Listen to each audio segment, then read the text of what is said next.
ወደ ትንቢተ አብድዩ እንሄድና ሁሉ ጊዜ እንደምናደርገው ሙሉውን ምዕራፍ አስቀድመን እናነባለን። ትንቢተ አብድዩ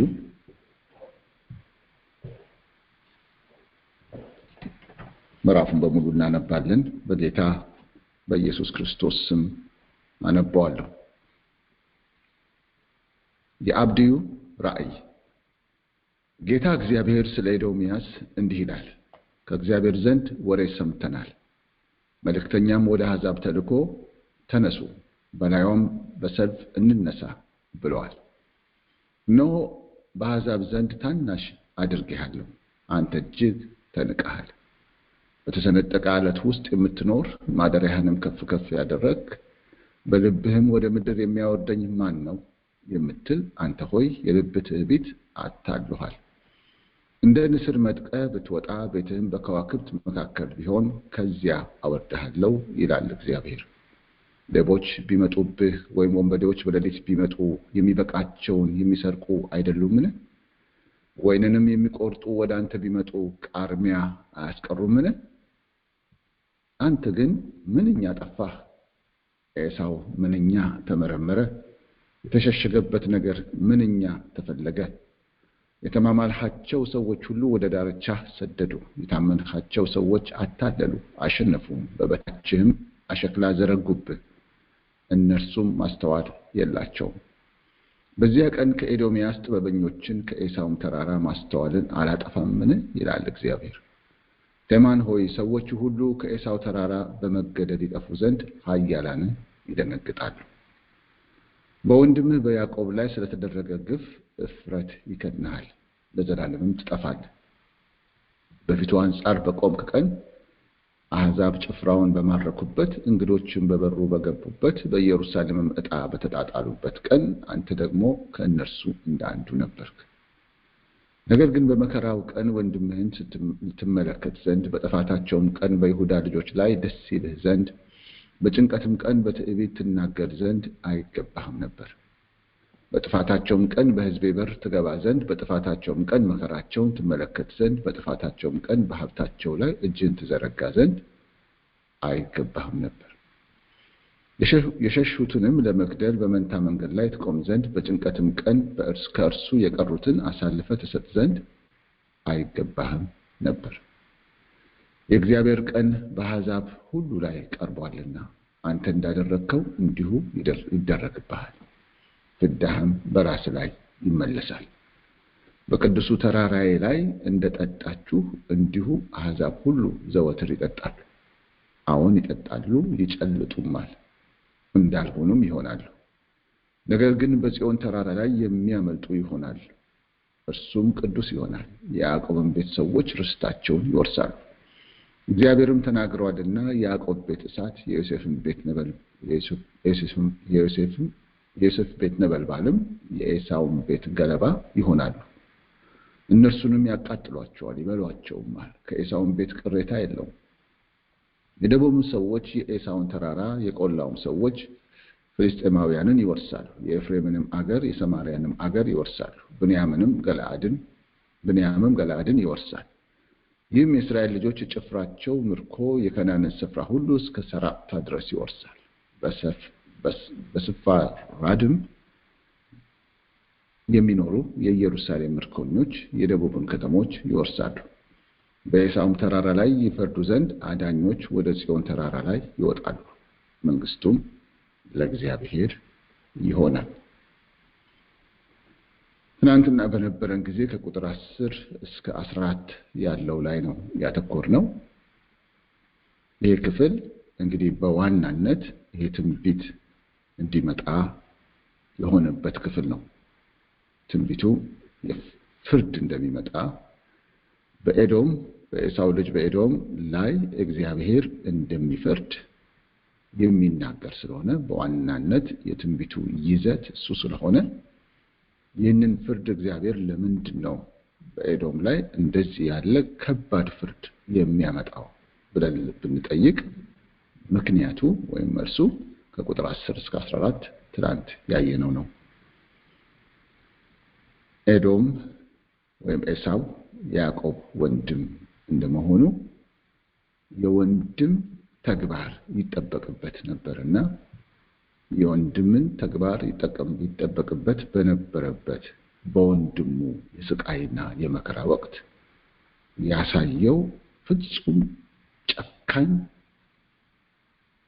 ግፍ የተሞላበትን የጠላትን አቋም ይዞ በመገኘቱ በዚህ ጉዳይ እግዚአብሔር ሊፈርድበት እንደሚመጣ ነው እንግዲህ የሚናገረው። እሱም ትላንትና ተመልክተናል። ከቁጥር 15 ጀምሮ ያለው ከመጀመሪያው ጀምሮ እስከ 9 ድረስ ካየነው ጋር በተመሳሳይነት ፍርዱን ነው የሚናገረው። እግዚአብሔር የሚፈርድ አምላክ እንደሆነ ፍርዱን ይናገራል። ቁጥር 10 ላይ እንግዲህ ትናንትና ስንመለከት የመጀመሪያው የፍርድ ቃል እዛ ጋር አለ። ምን ይላል? በወንድምህ በያዕቆብ ላይ ስለተደረገ ግፍ እፍረት ይከድንሃል፣ እፍረት ይከድንሃል፣ ለዘላለምም ትጠፋለህ የሚል ቃል እናገኛለን። ይሄ ፍርድ ነው። እግዚአብሔር በኤዶም ላይ በኤሳው ላይ ሊፈርድ እንደሚመጣ የሚያመጣው ፍርድ እፍረትን በኤዶም ላይ የሚያመጣ ኤዶምን ለዘላለም የሚያጠፋ አይነት ፍርድ እንደሚያመጣበት ይናገራል። ወደ ቁጥር 15 ላይ ስንመጣ የእግዚአብሔር ቀን በአሕዛብ ሁሉ ላይ ቀርቧልና አንተ እንዳደረግከው እንዲሁ ይደረግብሃል፣ ፍዳህም በራስ ላይ ይመለሳል ይላል እና የእግዚአብሔር ቀን በአሕዛብ ሁሉ ላይ ቀርቧል የሚለው ይሄ የእግዚአብሔር ቀን የተባለው የፍርድ ቀን ነው። በመጽሐፍ ቅዱሳችን ውስጥ በተደጋጋሚ በብሉይ ኪዳን በአሕዛብ ደግሞ የብሉይ ኪዳንን በመጥቀስ የእግዚአብሔር ቀን የሚልን ቃል እናነባለን። አንዳንዱ ላይ የጌታ ቀን ይለዋል። የእግዚአብሔር ቀን፣ የጌታ ቀን እየተባሉ የተጠቀሱት ቀናቶች በአብዛኛው ፍርድን ነው የሚያመለክቱት። እነዚያው የፍርድ ቀናት ደግሞ ለእግዚአብሔር ሕዝብ እግዚአብሔር የተናገረው ተስፋ የሚፈጸምበት፣ እግዚአብሔር የተናገረው መልካም ነገር የሚፈጸምበት ስለሆነ የጌታ ቀን ለእግዚአብሔር ሕዝብ የክብር ቀን፣ የነጻነት ቀን፣ የድል ቀን፣ የበረከት ቀን እና የሚገባቸውን ከእግዚአብሔር ዘንድ የተዘጋጀላቸውን መልካም ብድራት የሚቀበሉበት ቀን ይሆናል። የእግዚአብሔር ቀን በዘፍጥረት እስራኤላውያን ወደ እስራኤል ከገቡ በኋላ ከዛም በኋላ በዘጸአት ጀምሮ እንደምናየው ታሪክ ከግብፅ ሀገር እስራኤላውያንን ሊያወጣ የመጣበት ያቺ ቀን የፍርድ ቀን ነበረች።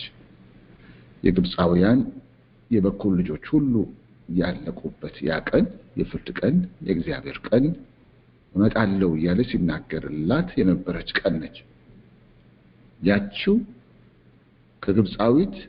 ከግብፃዊ ባሪያ ቤት አንስቶ እስከ ንጉሱ ግብፃዊ ቤት ድረስ ያሉ የበኩር ልጆች በማለቃቸው ምክንያት ታላቅ ለቅሶ የሆነባት ያቺው ሌሊትና ያቺው ወቅት ሰዓት ለእስራኤላውያን ግን የነጻነት ቀን፣ የመበዝበዝ ቀን፣ ምርኮ የመሰብሰብ ቀን፣ የእልልታ ቀን፣ የማምለጥ ቀን፣ የመውጣት ቀን፣ የመዳን ቀን ነበር። ስለዚህ እግዚአብሔር ቀን የሚለው ከመጀመሪያው እንደዛ ካለው ወቅት አንስቶ ወደ ኋላ ብንመለስ ደግሞ የሎጥን ቀን ማሰብ እንችላለን። እንደዚህ ብዙ ምሳሌዎች አሉ። ከመጀመሪያው እንደዛ ከሚመስሉት ታሪኮች ከተከሰቱበት የእግዚአብሔር ቀን ባህሪ አንስቶ ጌታችን ኢየሱስ ክርስቶስ ከሚመጣበት እስከ መጨረሻዋ የእግዚአብሔር ቀን ድረስ ያለው ባህሪ እንዲሁ ነው። በአብዛኛው ስትመለከቱ በዚህም ላይ እንደምናየው በብሉይ ኪዳን የነቢያት ትንቢት ውስጥ የእግዚአብሔር ቀን የሚለው የእግዚአብሔር ቀን ደርሷል የሚለውን ስናነብ ከጎኑ ከዛ ጋር ተያይዘው ያሉትን በሙሉ ስናነባቸው ፍርድ ናቸው። ፍርድ ነው እና እግዚአብሔር ፍርዱንና ማዳኑን በአንድ ላይ ነው የሚያደርገው። ሲመጣ ዋጋዬ ከኔ ጋር ነው ብሎ ለእያንዳንዱ እንደ ስራው መልሳለሁ ሲል ለአንደኛው የሚመለሰው ስራ ላደረገው በእግዚአብሔር ፊት ለኖረው ለትህትናው በእምነት ተመላለሰበት በረከት ሽልማት ምስጋና ሲሆን ለሌላኛው ግን ባደረገው ኃጢአት ክፋት አመጽ ርኩሰት ምክንያት ከእግዚአብሔር ዘንድ የሚመጣ የዘላለም ፍርድ ቅጣት ይሆናል ማለት ነው። እና እዚህ ጋር ሲጀምር እንግዲህ ቁጥር 15 ላይ በአሕዛብ ሁሉ ላይ ነው የሚመጣው እንዲህ ባደረገው ሁሉ ላይ ነው የሚመጣው ይልና አንተ ደግሞ ብሎ ለይቶ ስፔሲፊክ አድርጎ ኤዶምን ይናገረዋል። ቁጥር 15 ላይ የእግዚአብሔር ቀን በአሕዛብ ሁሉ ላይ ቀርቧል፣ ሁሉም ላይ ይመጣል፣ እግዚአብሔር ይፈርዳል። ከዚህ ፍርዱ የሚያመልጥ ህዝብ የለም በምድር ላይ። በአሕዛብ ሁሉ ላይ የሚመጣ ፍርድ አለ። አንተ ደግሞ ብሎ ስፔሲፊክ አድርጎ ኤዶምን እንዳደረከው እንዲሁ ይደረግብሃል፣ ፍዳህም በራስህ ላይ ይመለሳል ይላል። በዚህ በአዲሱ መደበኛ ትርጉም ላይ ቁጥር 15ን ባነበው እንዲህ ይላል፣ በአሕዛብ ሁሉ ላይ የእግዚአብሔር ቀን ደርሷል፣ አንተ እንዳደረከው በአንተም ላይ ይደረጋል፣ ክፉ ስራህም በራስህ ላይ ይመለሳል ይላል። ክፉ ስራህም በራስህ ላይ ይመለሳል የሚለውን በመናነብበት ጊዜ ምንድነው ወደ አእምሮአችን የሚመጣው?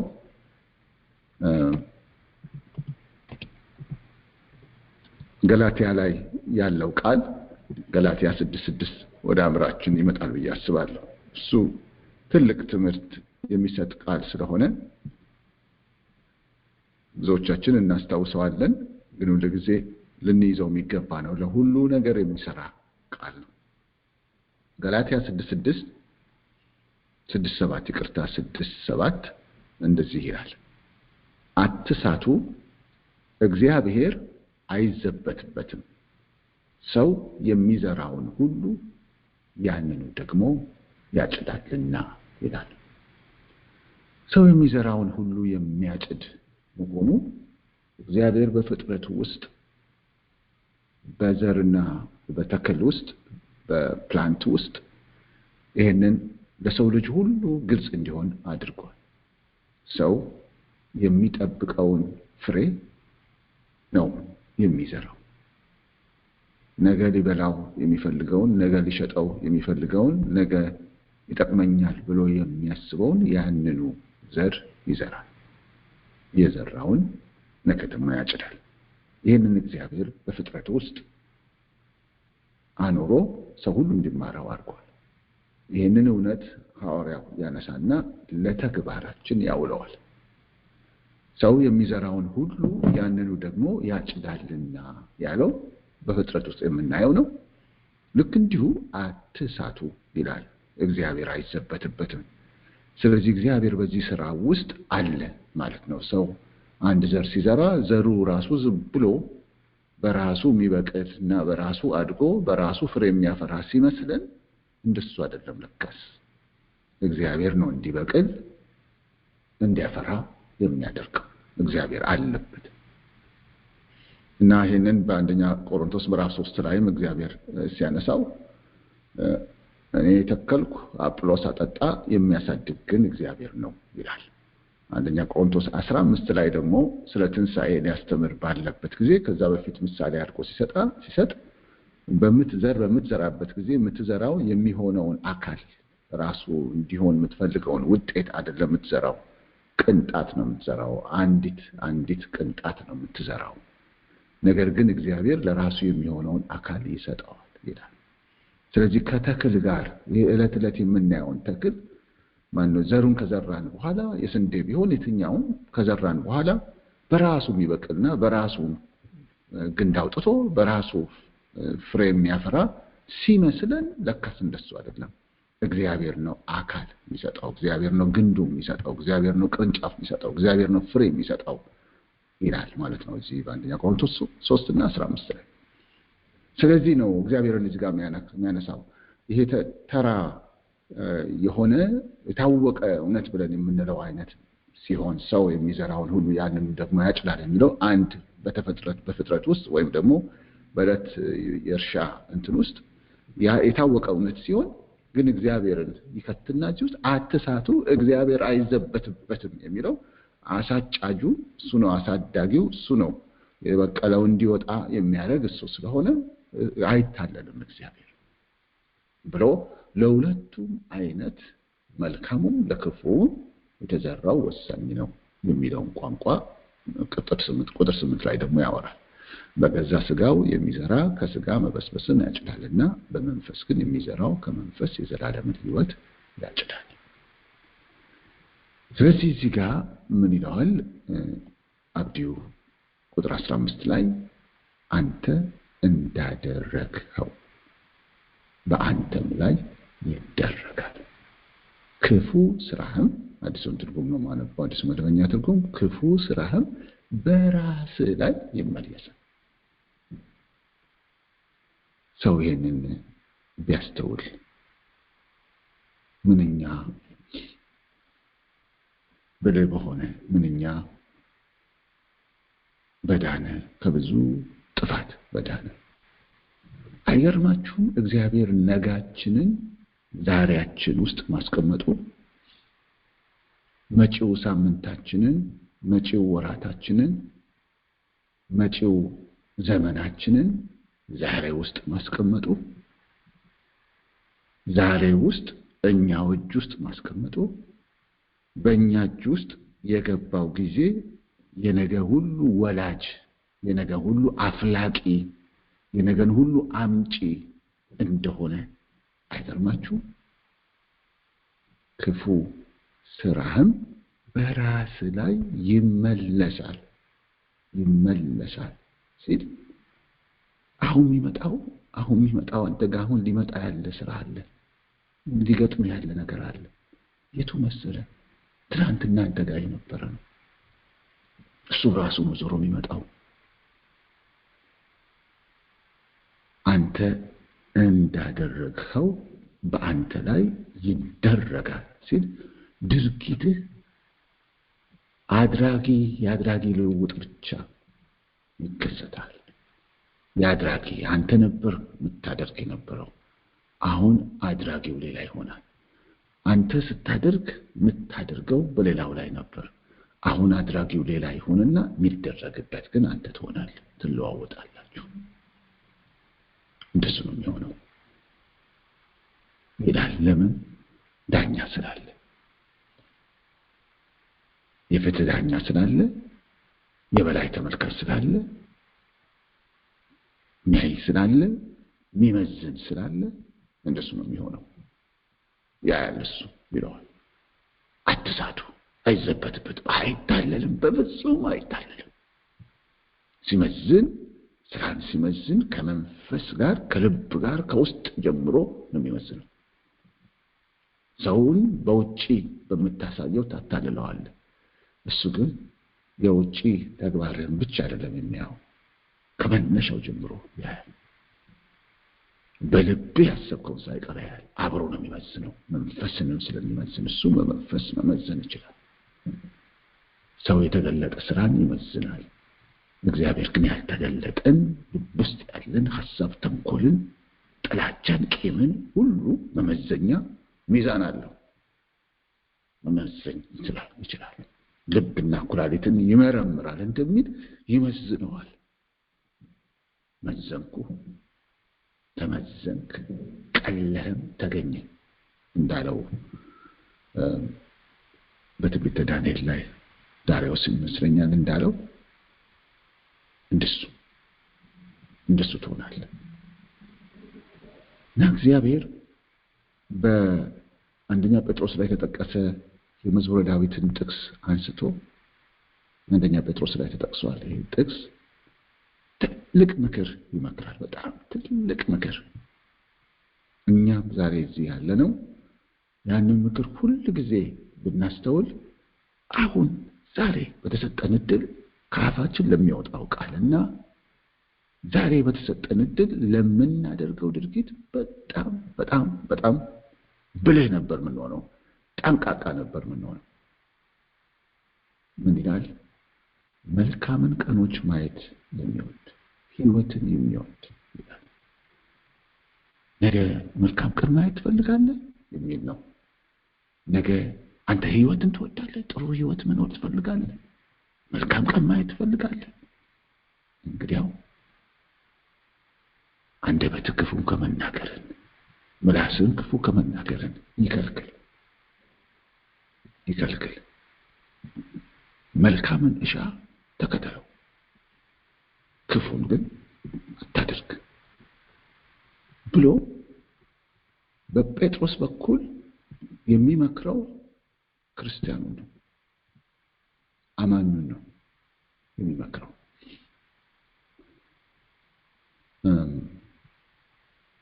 እንዲህ ይላል አንደኛ ጴጥሮስ ምዕራፍ 3 ቁጥር 8 ላይ ጀምሮ እንዲህ ይላል፣ በመጨረሻ ሁላችሁ በአንድ ልብ ሁኑ፣ የሌላው መከራ ለእናንተ እንደሚሆን አድርጉ፣ እንደ ወንድሞች ተዋደዱ፣ ሩሮዎችና ትሑታን ሁኑ ይልና ቁጥር 9 ላይ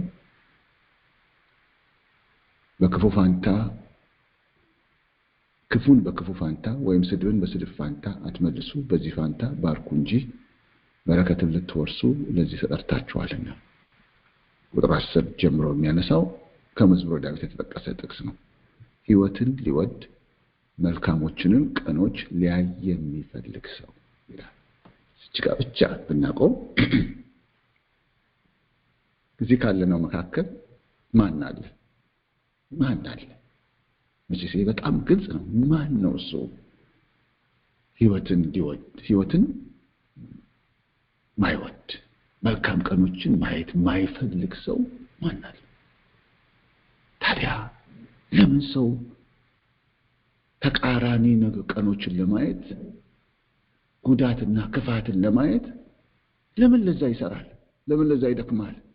የሚፈልገው ይሄ ከሆነ ሕይወትን ሊወድ መልካሞችንም ቀኖች ሊያይ የሚፈልግ ሰው ምላሱን ከክፉ ከንፈሮቹንም ተንኮልን ከመናገር ይከልክል፣ ከክፉ ፈቀቅ ይበል፣ መልካምንም ያድርግ፣ ሰላምንም ይሻ ይከተለውም።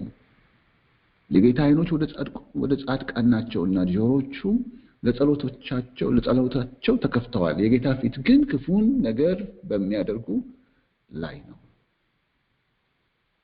በጎ ለማድረግ ብትቀኑ የሚያስጨንቃችሁ ማን ነው? ስለ ጽድቅ መከራ እንኳን ብትቀበሉ ብፁዓን ናችሁ እያለ ይናገራል።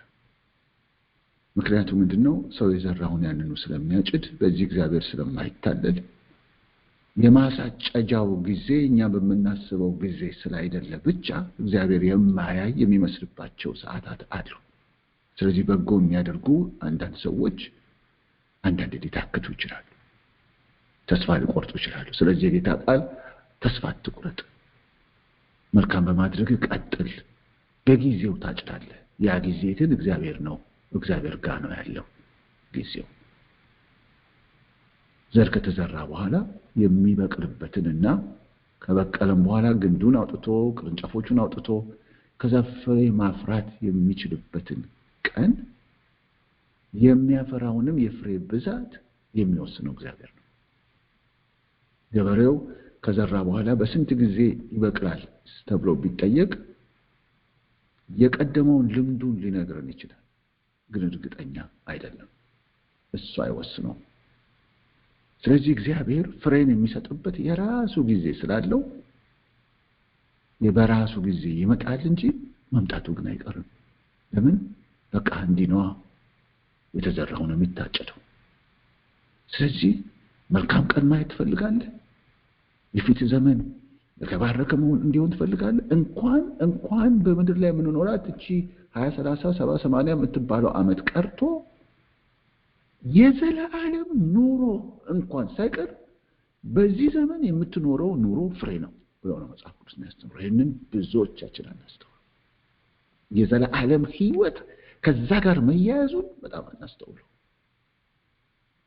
በክርስቶስ ኢየሱስ አማካኝነት የተሰጠን ይሄ እምነት ለዛ ሕይወት ለዛ ፍሬ የሚያበቃን ተግባር እንድናፈራ የተሰጠን እድል መሆኑን አናውቀው።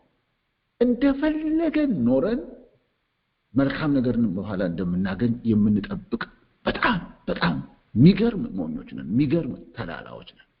እግዚአብሔር የሚዘበትበት አምላክ ይመስለናል። ነው አትሳቱ ነው የሚለው። አትሳቱ፣ እግዚአብሔር አይዘበትበትም። ኤዶምን የዘራው ያቺው ክፋት ትመለስብሃለች። አሁን ሰዓቱ የፍርድ ነው። አሁን የፍርድ ነው። ዳኛ ነው ያለው። የሚታጨደውን ፍሬ ወሳኝ እኔ ነኝ። እስከዛሬ በፍጥረት ውስጥ ያየው ስንዴ ተዘርቶ ስንዴ የበቀለው፣ ብርቱካን ተዘርቶ ብርቱካን የበቀለው በራሱ አይደለም። እኔ ነኝ። እኔ ያለው ባለቤቱ እኔ ነኝ። መወስነው እኔ ነኝ። ስለዚህ ማንም ደግሞ አያታለኝም። ማንም የተዘራችውን ያችኑ አበቅላታለሁ፣ አሳቅፈዋል። ሰውን መልካም ማድረግ እንዲማር ብዬ እድል ሰጠው። በእንስሳ በእጽዋት ውስጥ ትምህርቱን ሰጠው። ግን ሰዎች ተላላ ሆኑ። ሕይወትን ትወዳለህ? መልካም ቀኖች ማየት ትፈልጋለህ? የነገ ውሎህን ታስባለህ? የሚቀጥሉት ዘመናት እንዴት እንዲሆኑ መልካም እንዲሆኑ ትሻለህ? ለአንተና ለዘርህ፣ ለልጆች፣ ለትውልድህ ሁሉ መልካም እንዲሆን ትፈልጋለህ? እንግዲያው ምላስን ከክፉ ከንፈሮችንም ተንኮልን ከመናገር ከልክል። ከክፉ ፈቀቅ በል፣ መልካምን አድርግ፣ ሰላምን እሻ፣ ተከተለው። ይህንን መልካም ነገር እንዴት አደርጋለሁ ብትለኝ፣ እኔ አልችልም ብትለኝ፣ በክርስቶስ ኢየሱስ እመን። እሱ ጸጋን ይሰጣል። በመንፈስ ቅዱስ ያንን ያዝኖራል። ያን ጊዜ የምታጭደው እንዲሆናል። አሁንም ለዘላለምም የምታጭደው የዚህ ስራ ፍሬ ነው። ይሄ በእግዚአብሔር ዘንድ ያለ ለሁል ጊዜ እውነት የሆነ መርህ ነው። የእግዚአብሔር አብዲውን እንዲህ አለው፣ በአሕዛብ ሁሉ ላይ የእግዚአብሔር ቀን ደርሷል። አንተ እንዳደረግከው በአንተም ላይ ይደረጋል። ክፉ ስራህም በራስህ ላይ ይመለሳል።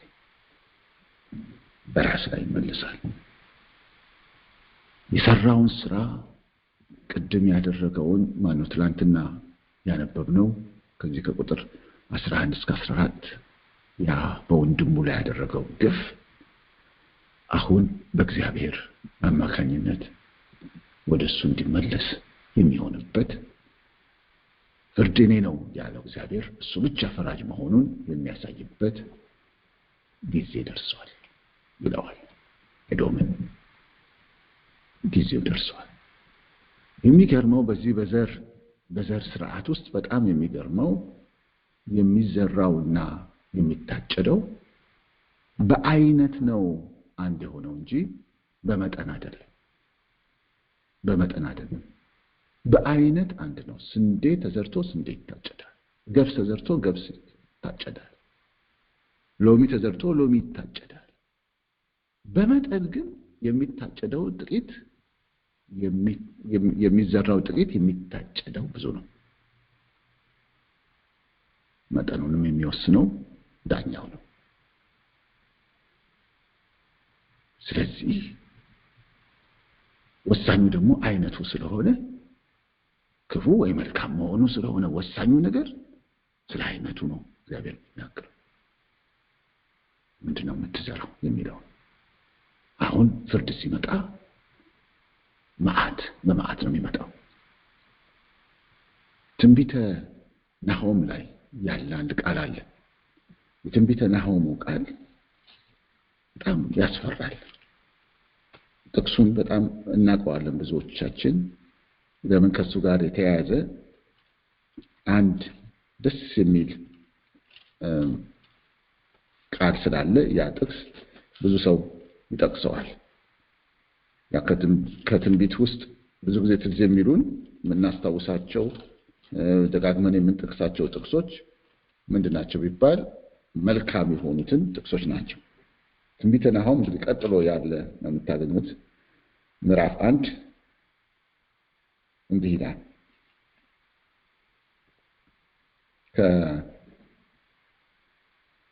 ከቁጥር 3 ጀምሮ ላንብበው፣ ከቁጥር 2 ጀምሮ ላንብበው እስከ 8 ድረስ ያለውን ብቻ ስለ እግዚአብሔር የሚናገረው ልብ እንበለው። ሳነበው እንዲህ ይላል።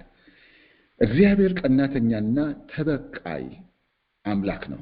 እግዚአብሔር ተበቃይና መዓትን የተሞላ ነው። እግዚአብሔር ተቃዋሚዎቹን ይበቀላል፣ ለጠላቶቹም ቁጣውን ይጠብቃል፣ ሪዘርቭ ያደርጋል ነው የሚለው። እግዚአብሔር ትዕግስተኛ፣ ኃይሉም ታላቅ ነው፣ በደለኛውንም ንጹሕ ነህ አይልም። እግዚአብሔር በወጀብና በአውሎ ንፋስ ውስጥ መንገድ አለው፣ ደመናም የእግሩ ትቢያ ነው። ባህሩንም ይገሥጻታል፣ ያደርቃትማል፣ ወንዞችንም ሁሉ ያደርቃል። ባሳንና ቀርሜሎስም ላልተዋል፣ የሊባኖስም አበባ ጠውልጓል። ተራሮችም ከእርሱ የተነሳ ታወኩ፣ ኮረብቶቹም ቀለጡ። ምድርና ዓለም የሚኖሩበትም ሁሉ ከፊቱ ተናወጡ። በቁጣው ፊት የሚቆም ማን ነው? የቁጣውንም ትኩሳት ማን ይታገሳል? መዓቱ እንደ እሳት ይፈሳል፣ ከእርሱም የተነሳ ዓለቶች ተሰነጠቁ። እግዚአብሔር መልካም ነው፣ በመከራም ቀን መሸሸጊያ ነው። በእርሱ የሚታመኑትን ያውቃል። ይህን ጥቅስ ነው ብዙ ጊዜ የምንጠቅሰው። ስፍራውን ግን በሚያጥለቀልቅ ጎርፍ ፈጽሞ ያጠፋታል፣ ጠላቶቹን ወደ ጨለማ ያሳድዳቸዋል። ቁጥር 2 ላይ እግዚአብሔር ቀናተኛና ተበቃይ አምላክ ነው፣ እግዚአብሔር ተበቃይና መዓትን የተሞላ ነው ይላል። እግዚአብሔር ተቃዋሚዎቹን ይበቀላል፣ ለጠላቶቹም ቁጣውን ይጠብቃል። እዚሁ ናሆም ውስጥ ይመስለኛል ከእግዚአብሔር ጋር የሚጣሉ ይደቃሉ፣ ዱቄት ይሆናሉ የሚለው። እግዚአብሔር መዓት የተሞላ ነው። መዓት የሚለው ቃል መልካም ነገር ማለት አይደለም። ጥፋትን በሚያመጣ በአይነቱ የተሞላ ነው። ሊፈርድ ሲመጣ በተዘራው መጠን ብቻ አይደለም። ሲታጨድ ሁሌ በተዘራው መጠን አይደለም፣ በብዙ ብዛት ነው። ያ ብዛት ደግሞ በእግዚአብሔር እጅ ውስጥ ነው ያለው እና ኤዶምን እንደሱ ነው የሚለው። እንግዲህ ይህንን የአብዲውን ቃል ስናነብ የመጀመሪያዎቹ ቁጥሮች እስከ 9 ድረስ ያሉት የሚናገሩት ፍርድን ነበረ።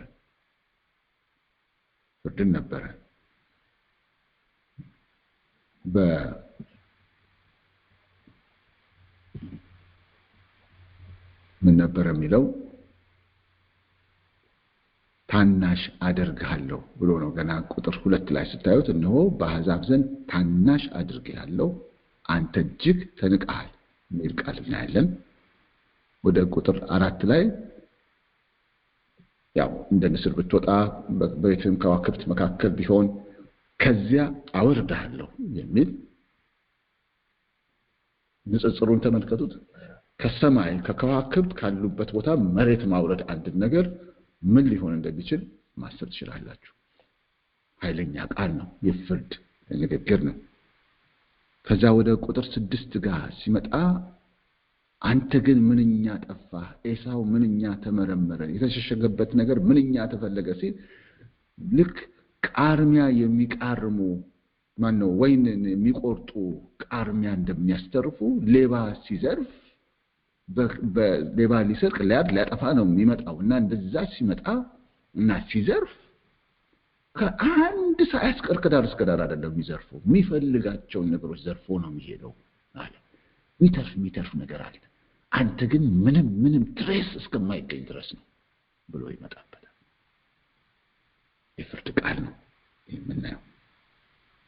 ቁጥር 9 ላይ የምናየው ቴማን ሆይ ሰዎች ሁሉ ከኤሳው ተራራ በመገደል ይጠፉ ዘንድ ኃያላንህ ይደነግጣሉ፣ ትገደላላችሁ፣ ታላቅ ቴረር በእናንተ ላይ ይመጣል። ይህንንም እሱ ነው የሚያደርገው። ቁጥር 10 ያየነው ደግሞ በያዕቆብ ላይ ስለተደረገ ግፍ እፍረት ይመጣና ይከድናል። ክዳን ሲመጣ ያ የተከደነው ነገር አይታይም። ተከደነ የሚባለው ካልታየ ነው።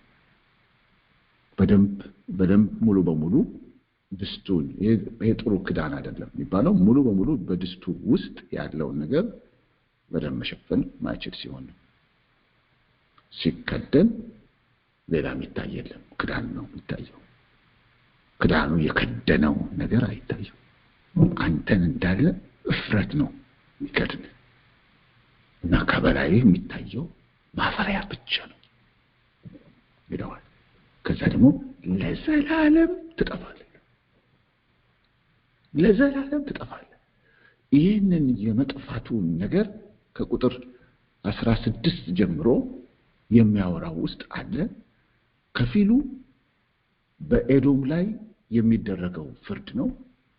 ከፊሉ ደግሞ ኤዶም እንደዛ እየጠፋ እግዚአብሔር እየፈረደበት እያለ ኤዶም በጠላትነት የተነሳበት ለወንድሙ ለያዕቆብ ግን እግዚአብሔር የሚያደርገውን መልካም ነገር ደግሞ ይነግረዋል።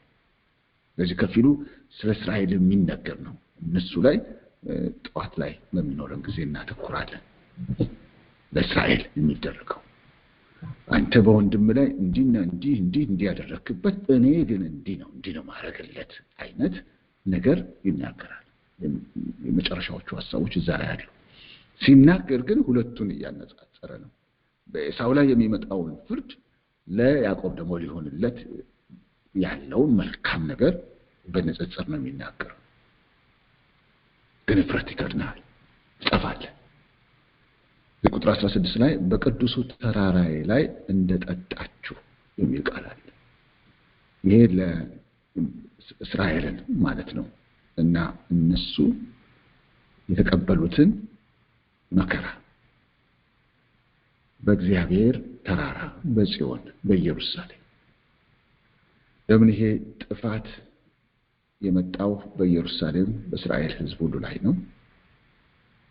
ኤዶምም ያን ሁሉ ግፍ ያደረገው መቼ እንደሆነ ሲነገረው እዚህ ቁጥር 11 ላይ በተመለከትንበት ጊዜ ትናንትና መቼ ነው ይላል? በኢየሩሳሌም ዕጣ በተጣጣሉበት ቀን ብሎ ነበር የሚለው። ኢየሩሳሌምን ጽዮን ተራራ የሚለውን በዚያ ስለሆነ የአምባይቱ ጽዮን ተብሎ በፊት እንደሚጠራ እናስታውሳለን። ዳዊት አምባው መንደሩ ያደረጋት መጨረሻ ላይ ኢየሩሳሌም በእጁ በእስራኤል እጅ በገባች ጊዜ ኢየሩሳሌም ተብላ ተጠራች። እግዚአብሔር ደግሞ ለቤቱ መቀመጫ አድርጎ የመረጣት የእግዚአብሔር ቤት መገኛ እንዲሁም ደግሞ የንጉስ መቀመጫ ያደረጋት የንጉስ ቤት መገኛ ለእግዚአብሔር የሚቀርብ አምልኮና የእግዚአብሔር አስተዳደር ማዕከል የሆነች ቦታ እንደሆነች ስለ 1000 ዓመት ዘመን ባጠናን ጊዜ ያየነውን እናስታውሳለን።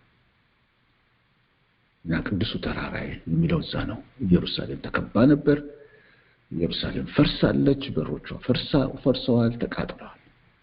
እና ጠላት መጥቶ በሮቿን በርግዶ በገባ ጊዜ አንተም ወንድም ሆነ ሳለ አንተም እንደዛው ትገባ ዘንድ አይገባም ነበር ያለውን ትናንትና ያየነውን እናስታውሳለን።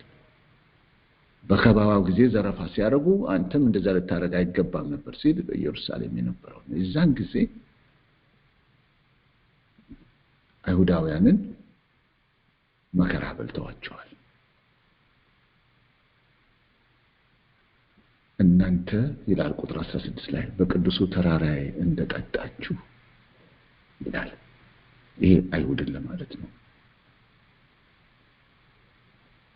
በቅዱስ መጠጣት የሚባለው ነገር በፍርድ መልክ የተቀመጠ ነው። ማን ነው? በክፉ ነገር ነው። የመልካም መጠጥ አይደለም። ጠጣችሁ የሚለው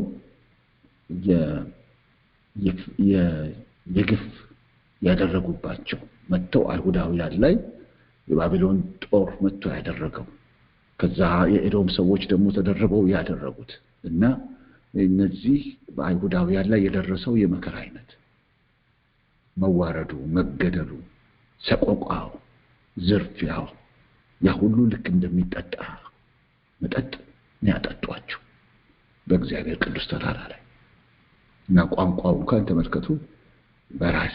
በራሴ ተራራዬ ላይ ነው የሚለው። በቅዱስ ተራራዬ ላይ ነው የሚለው። በእኔ ተራራ እኔ በመረጥኩት በመገኛዬ የኔ ተራራ ነው። ይሄ የመከበሪያዬ ነው፣ መመለኪያዬ ነው፣ ማደሪያዬ ያለበት ተራራ ነው። ያንን ነው ደፍራችሁ እዛ ላይ መጥታችሁ ነው ሕዝቤን ያን ሁሉ ግፍ ያደረጋችሁበት እናንተ ኤዶማውያን እና ብዙ አጠጣችሁት፣ ብዙ ግፍ አጠጣችሁት። አሁን ደግሞ ዘመኑ እናንተ የምትጠጡበት ይሆናል አለ። እናንተ የምትጠጡበት ይሆናል። በቅዱሱ ተራራዬ ላይ እንደጠጣችሁ አይሁዳውያን እንዲሁ አሕዛብ ሁሉ ዘወትር ይጠጣሉ፣ አሁን ይጠጣሉ፣ ይጨልጡትማል፣ እንዳልሆኑም ይሆናሉ። እነዛ አሕዛብ የሚጠጡት ውስጥ ኤዶም ደግሞ አንዱ እንደሆነ ቀጥሎ ያሉት ደግሞ ይነግረናል ማለት ነው።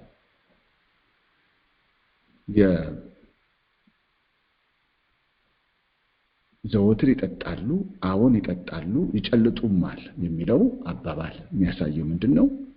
እኔም ማመጣውን ፍርድ ባደረሱት ግፍ ልክ ያንን ፍርድ ወደ እነሱ በማመጣበት ጊዜ ይሄ የምሰጣቸው እነሱ የሚጠጡት የፍርድ መጠጥ ለአንድ ጊዜ ብቻ አይደለም፣ በቀጣይነት የሚጠጡት ነው። አንዲት ሳትቀር ጭላጭ ሳያስተርፉ እያንዳንዲቷን እንዲጠጡት አደርጋለሁ። ቅድም ናሆም ላይ ያየነው በመዓት የተሞላ ነው እንደሚል መዓቴን ይዤ ያመጣና በጽዋ አድርጌ አጠጣቸዋለሁ፣ አግታቸዋለሁ። ያንን ጽዋ ውስጥ የሞላሁትን መዓት አንዲት ሳላስተርፍ እንዲጨልጧት አደርጋለሁ። ደግሞ ቀጣይ ነው የሚሆነው ይላል።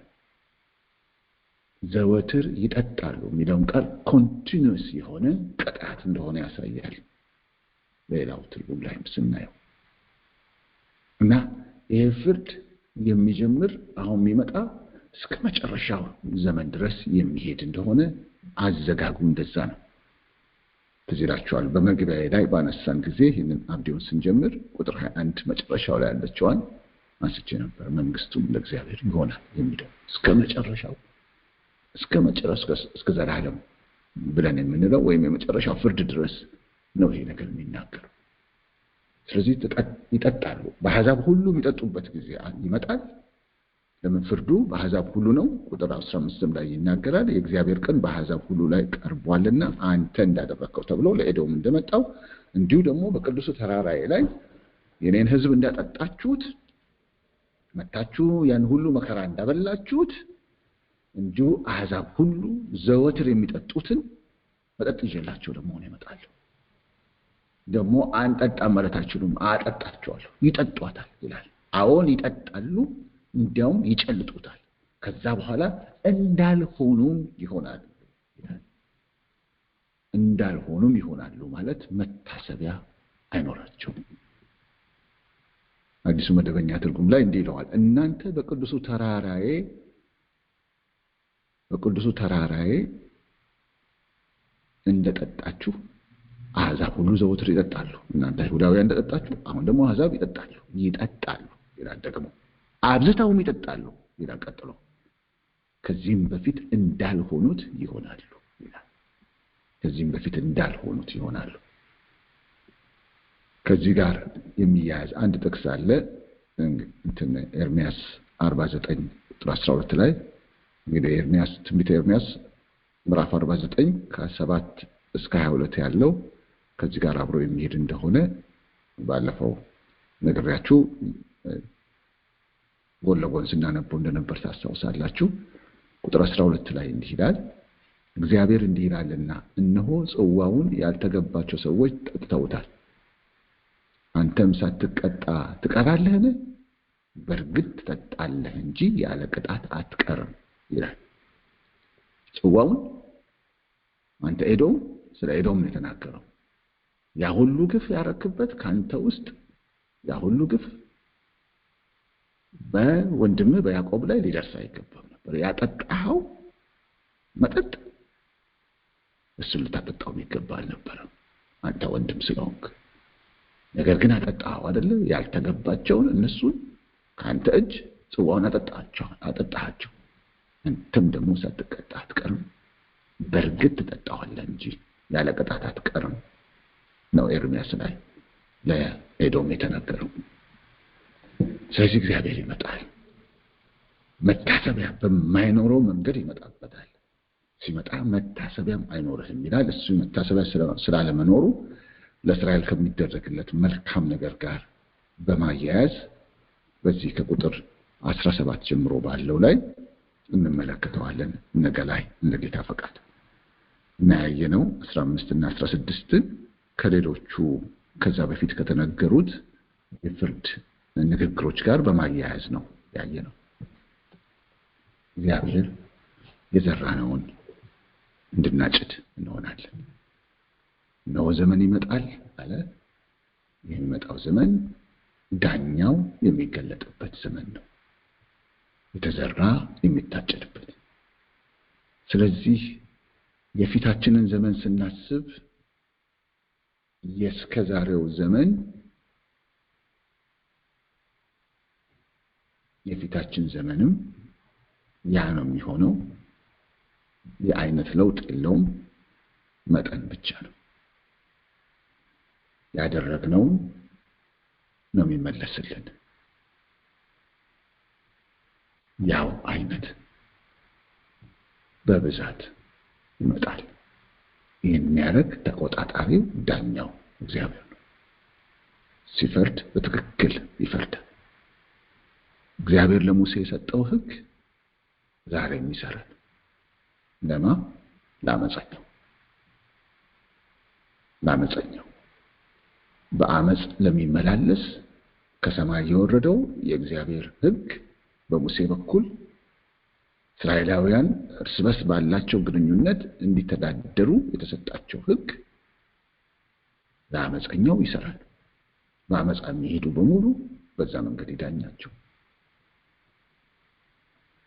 እግዚአብሔር በእሱ ፊት በመልካም ለመመላለስ የሚወዱና በጌታ በኢየሱስ ክርስቶስ አምነው በጎ በማድረግ ለመኖር በጎ ነገር በማድረግ ለመመላለስ ለሚፈቅዱ ሁሉ እግዚአብሔር የሰሩትን መልካም ስራ ብቻ ሳይሆን ከዛ በብዙ እጥፍ በጣም በብዙ እጥፍ በጎነትን አድርጎ ይመልስላቸዋል። እዛ ውስጥ የእግዚአብሔር ጸጋ ይገለጣል። የእግዚአብሔር ስም የተመሰገነ ይሁን። አምላካችን እንደዚህ ነው። የሚያይ የሚፈርድ አምላክ ነው። ይፈርዳል። ያለ ቅጣት ግን አይቀርም።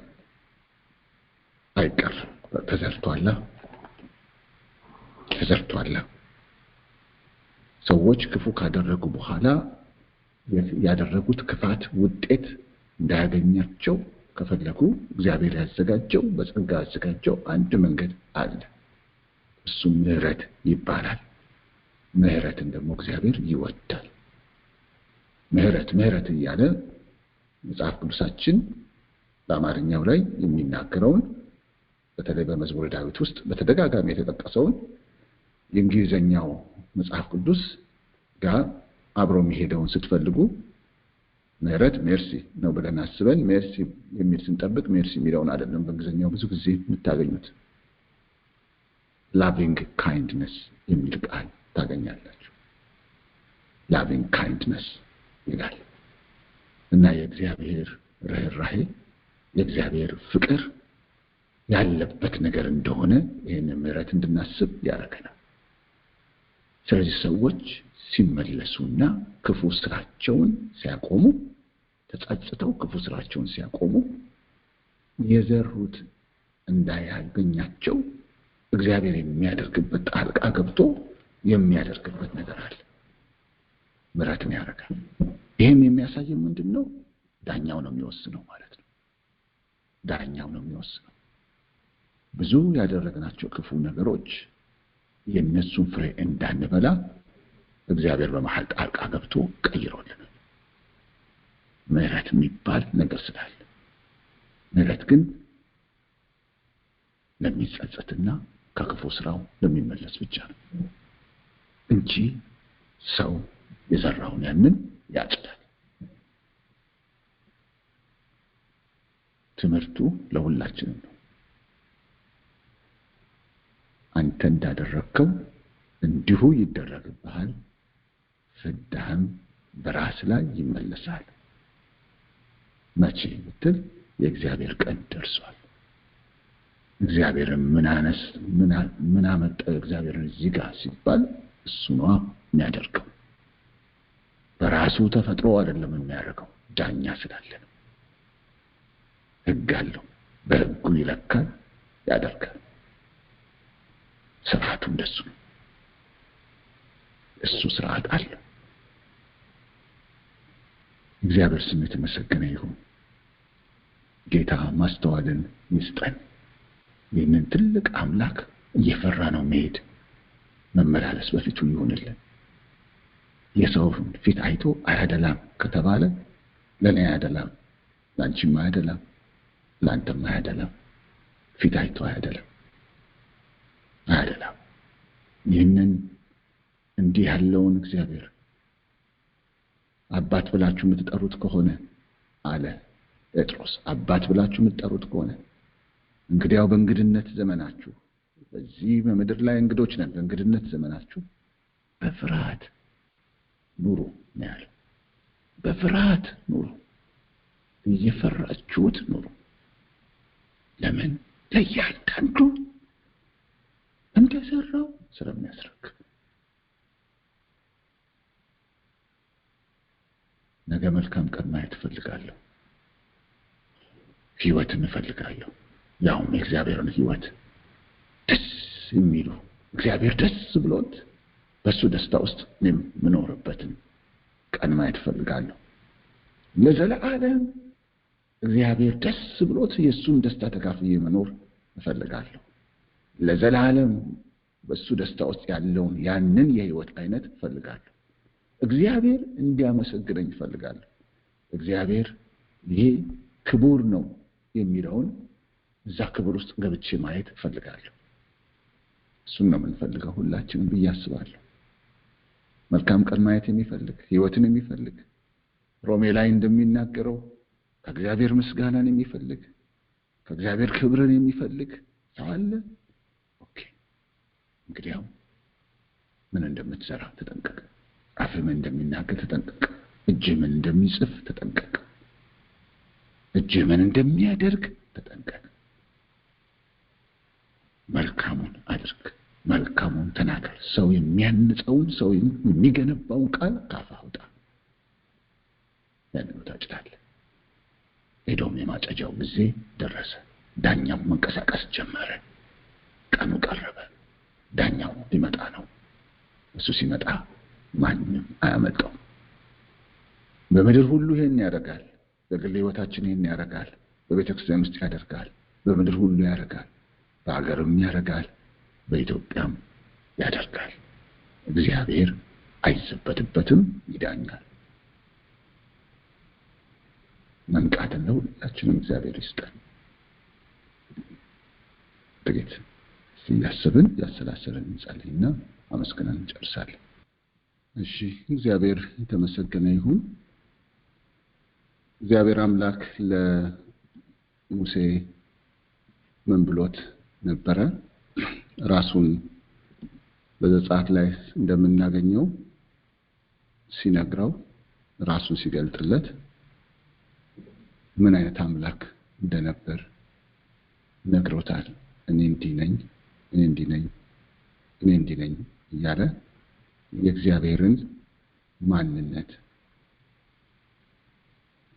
እግዚአብሔርን ባህሪ እንዲረዳና በዚህ መልክ ከእግዚአብሔር ጋር እንዲመላለስ ነግሮት ነበር። እግዚአብሔርም በደመና ውስጥ ወረደ፣ በዚያም ከእርሱ ጋር ቆመ፣ የእግዚአብሔርንም ስም አወጀ።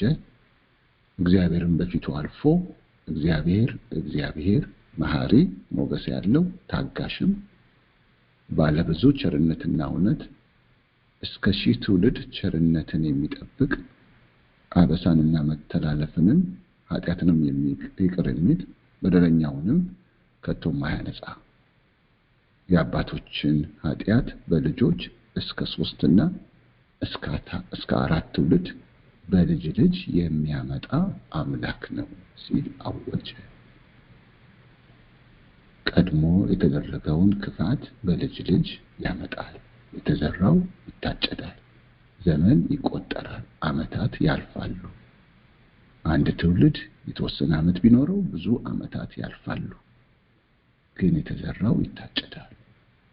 ሰው ንስሐ ገብቶ ከክፉ ስራው ካልተመለሰ እንዲህ ነኝ እኔ እንዲህ እወቀኝ ብሎ ለሙሴ እግዚአብሔር ራሱን ገለጠ። እግዚአብሔር ዛሬ ስንጸልይ በግል ሕይወታችን ብቻ ሳይሆን ስለ ኢትዮጵያም ስንጸልይ እግዚአብሔር የሚያየውን አናይ ይሆናልኛ። እሱ ትውልድን ሁሉ ያያል።